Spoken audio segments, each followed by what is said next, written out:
Hoje eu vou fazer uma crítica sobre os tais direitos sociais que muita gente fica protestando para ter esses direitos, mas acaba não tendo e nem sequer tem base para definir o motivo por que ela supostamente teria esses direitos.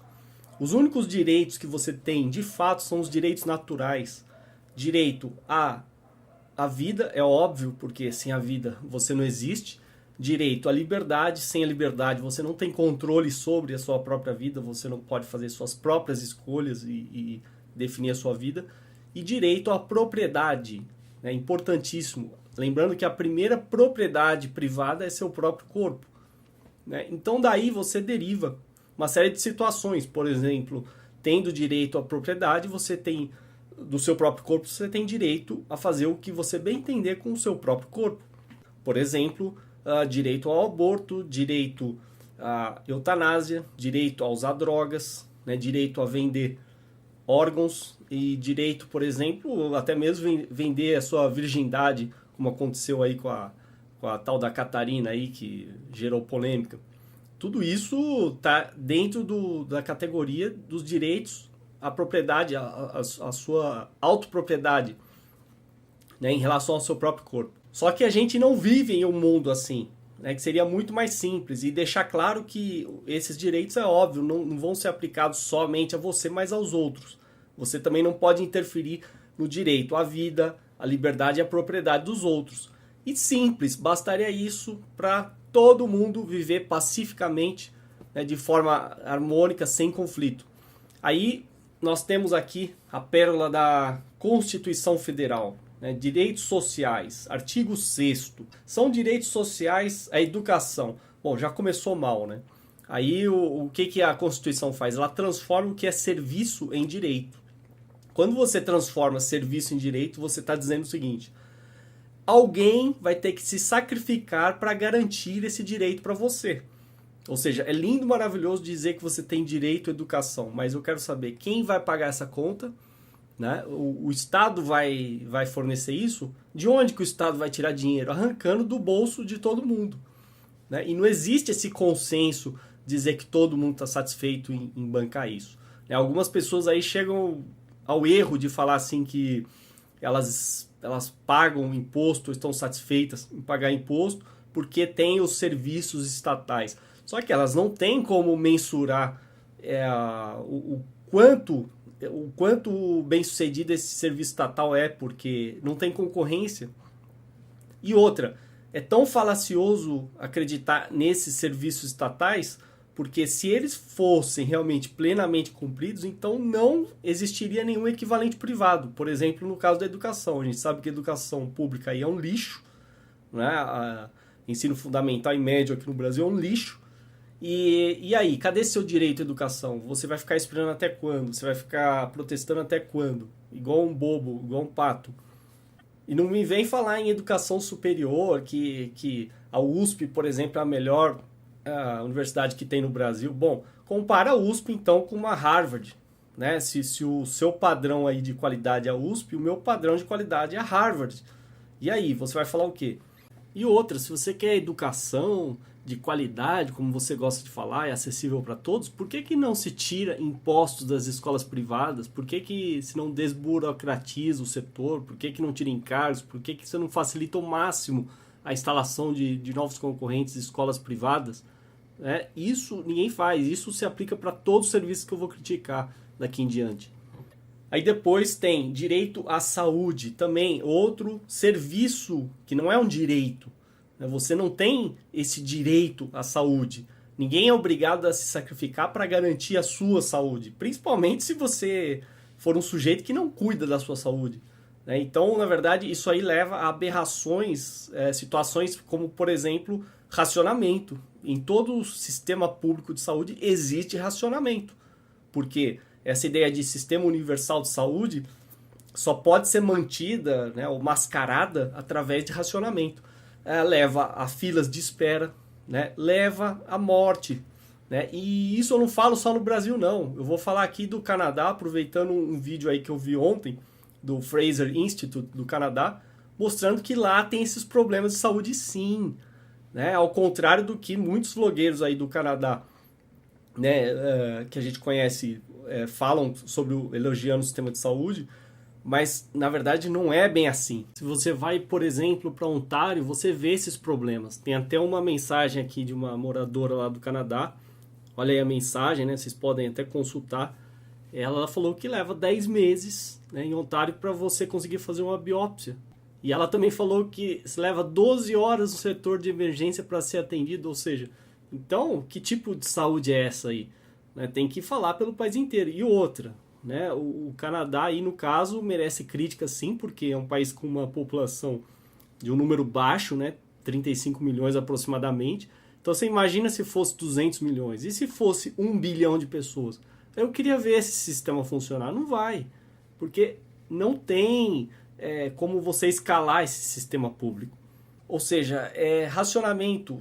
Tem aquele artigo lá da Suécia também, um país aí que o pessoal costumava elogiar também, racionamento. Em todo o sistema público de saúde existe racionamento. Até porque, se o sistema público de saúde atendesse todo mundo, eu sempre faço a pergunta que a pessoa fica encurralada. Então, por que você tem plano de saúde privado? Se o sistema público de saúde é tão bom no seu país, cancele o plano de saúde privado. Né? Fique com um serviço gratuito. Quer dizer, que não é gratuito, né? Porque você está pagando e outras pessoas estão pagando para outras, todo mundo transformado em animal sacrificável. Aí a Constituição continua, direito à alimentação. De novo, não é um direito, é um serviço. É o mercado, que é o maior produtor de bens e serviços, ele produz, além de tudo, alimentos. E você, hoje, você pode, tendo os recursos, comprar esses alimentos.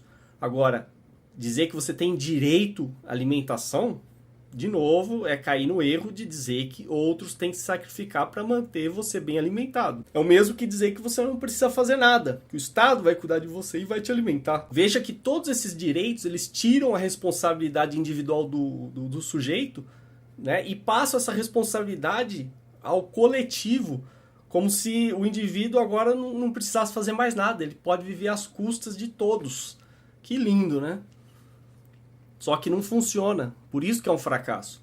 E outra que se tem tanta gente preocupado com o suposto fictício direito à alimentação dos outros, né, principalmente dos pobres e desamparados e oprimidos, por que essas pessoas não se organizam, formam uma instituição, uma ONG, o que for, e arrecadam doações para alimentar essas pessoas? Simples. Se tem gente, por exemplo, passando fome na África, por que vocês não se organizam? Né, vocês, é uma atitude voluntária, ninguém os impede de fazer isso. Arrecadem dinheiro, né, doem parte dos seus salários, façam uma doação mensal e doem aí para uma fundação. E aí? Por que não? Isso vocês não fazem, né? Então vocês preferem contar lá com a coerção estatal para roubar dinheiro de todo mundo, para supostamente fazer isso, e mesmo não fazendo, vocês continuam defendendo que o Estado tenha que garantir esse direito aí que não existe. Aí depois, outra piada, direito ao trabalho. Até parece, o mercado é que gera emprego, não é o Estado. O Estado gera através de mecanismos artificiais, né, como cargos públicos, enchendo a máquina. Mas isso eu nem considero emprego.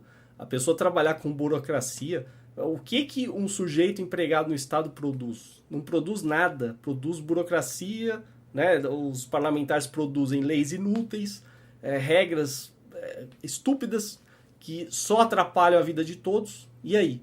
O que eles estão produzindo de fato, né, que as pessoas vão consumir voluntariamente? Na verdade, você não tem escolha, você tem que aceitar o que o Estado cria aí de regrinhas, e isso é enfiado goela abaixo, e aí? E a Constituição também garante o direito à moradia, quer dizer, então todo mundo tem direito a ter sua casa? Pois é, olha aí a casa aí que a Constituição te garante, né? Um monte de favelas aí a perder de vista. Ou então, no caso aí do Minha Casa Minha Vida, olha que maravilha. Constrói mini cidade isolada no Paraná, quer dizer, no meio do nada. É pra lá que você vai morar, seu otário. Aí depois, outra coisa risível, Constituição garante o direito ao lazer. Bom, já que aqui no YouTube tem muita gente que gosta de videogame, né? Que tal você protestar aí e entrar na justiça para ter direito ao lazer de jogar videogame? Que tal, né? Ah, não, aí os burocratas vão falar, não, você tem direito ao lazer, mas o lazer que o Estado decide te dar, né? É um parque lá, é um parque qualquer, uma praça imunda, cheia de lixo, esse é o direito ao lazer. É um banquinho lá de praça, você ficar sentado, esse é o seu lazer. Né? E contente-se com isso. Aí outra piada, direito à segurança. Pois é, em São Paulo nem sequer a polícia consegue se proteger, quanto mais proteger as pessoas. Vocês acham mesmo que se todo mundo ligasse o 90 ao mesmo tempo, você acha que a polícia ia conseguir proteger? Isso aí é um dos principais erros de qualquer sistema que é centralizado. Não tem como ele atender todo mundo. É muito mais fácil você descentralizar a segurança. E vocês sabiam que o mercado de segurança ele emprega 5 vezes mais que a polícia? Por que vocês acham? Porque é mais eficiente. E a gente acaba tendo que investir em segurança. A gente usa portão, cadeado, câmera de segurança. Tem gente que tem carro blindado. O mercado tem uma série de soluções aí para segurança, inclusive até celular acaba sendo um dispositivo de segurança, porque ele te dá mais segurança, né? E vejam só, quando a polícia vai investigar um crime, ela pede imagens de câmeras de segurança privadas. Isso que é engraçado, né?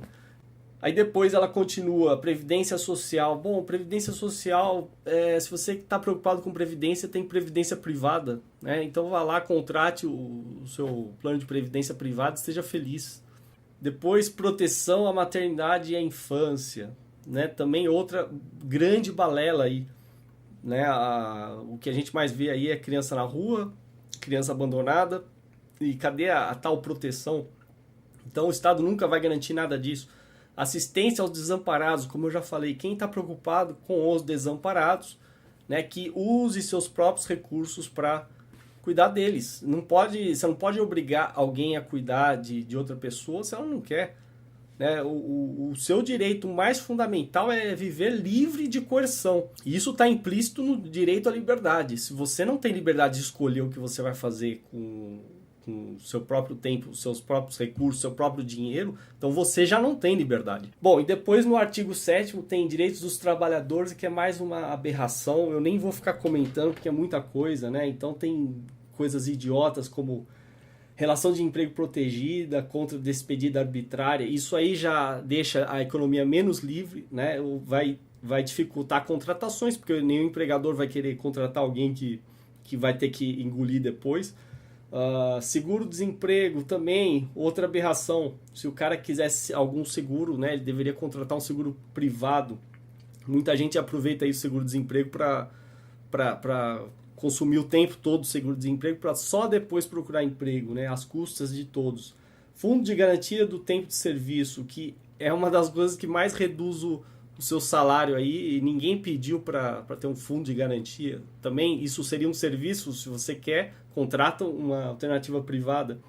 Salário mínimo, que é uma das piores aberrações que existe, né? Isso aí a gente já demonstrou claramente que é desempregante, né? Você pega aquelas pessoas que não têm qualificação para ganhar um salário mínimo, elas ficam desempregadas, porque quem é que vai pagar um salário mínimo para uma pessoa que não tem a qualificação correspondente para ganhar esse salário mínimo, né? E como já foi dito aí, se o salário mínimo fosse tão bom e tão fácil de determinar por lei, então por que não aumenta para 10 mil reais? O que vocês acham que ia acontecer? Aumenta para 10 mil reais, 20 mil reais e vai ter desemprego em massa no outro dia. Sem contar o fato também que muita gente paga acima do salário mínimo, ou seja, como já foi falado também, cadê o empresário malvado, né? Então se todo empresário é malvado e vocês têm raiva do empresário, então por que ele não paga o mínimo? Né? Porque isso é lei de oferta e demanda. Né? Se ele quiser pagar um salário muito baixo, ele não vai ter empregados. E a concorrência que possivelmente paga mais vai captar esses empregados. Então ele é obrigado a aumentar o salário. É simples. Fora que é uma tremenda piada falar que o salário mínimo tem que ser capaz de atender as necessidades vitais básicas, né? E as de sua família também, hein? Com moradia, alimentação, educação, saúde, lazer, vestuário, higiene, transporte, previdência social, enfim.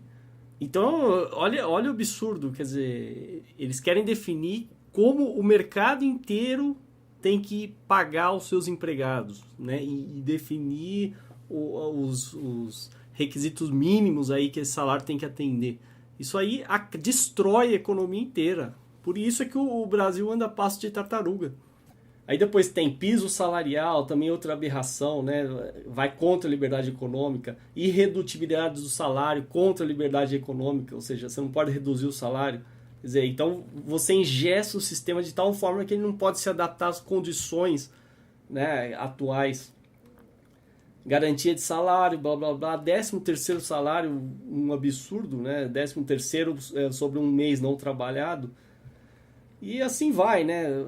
Ela garante milhões de coisas. A Assembleia Constituinte simplesmente achou que eles eram o suprassumo da sabedoria eterna e quiseram definir um texto lá que seria ótimo, perfeito para todas as gerações, né? Inclusive tem juristas que chegam ao absurdo de falar que ela não pode ser mudada somente com golpe de Estado. Quer dizer, como se fosse algo assim eterno, imutável, né? Nossa, como a gente confia em políticos, é impressionante. Eu não queria que esse vídeo tivesse ficado tão longo, mas o objetivo dele é passar a mensagem de que serviço não é direito. Toda vez que você transforma serviço em direito, você vai causar essa aberração que existe no Brasil. A gente deveria observar as economias mais livres, que ainda que tenham alguns direitos que também a gente pode criticar, pelo menos são mais livres, a economia é mais livre. E por isso é que há prosperidade. Agora aqui não. Aqui é tudo tem que vir do Estado, é direito do Estado. E aí, você vai esperar até quando, né? Como eu digo, eu só tenho essa vida. Depois você morre, você ficou igual um trouxa esperando. E não é questão de esperar e de exigir, porque isso também seria burrice. Porque isso aí nunca será garantido, jamais. Você tem que botar na cabeça o seguinte, se você tiver liberdade econômica, o mercado livre, você vai ter tudo isso que a Constituição supostamente garante e muito mais, né? E outra, o pessoal sempre volta à mesma pergunta, mas e os pobres, né? Os pobres são assaltados pelo governo, também tem que trabalhar 5 meses por ano para pagar imposto. Né? Por que não deixa esse dinheiro do imposto no bolso deles? Eles já ficariam com muito mais renda. E se os impostos ficassem no bolso dos empresários, né, que não precisassem passar esses impostos para os produtos que os pobres também compram, então tudo seria mais barato. E se não tivesse tantas amarras, né, em relação ao mercado, regulação, burocracia, encargos, leis trabalhistas e etc, etc., também haveria concorrência e tudo ficaria mais barato. É por isso que você paga menos nos Estados Unidos, paga menos no Canadá, paga menos na Austrália, e todas as economias livres.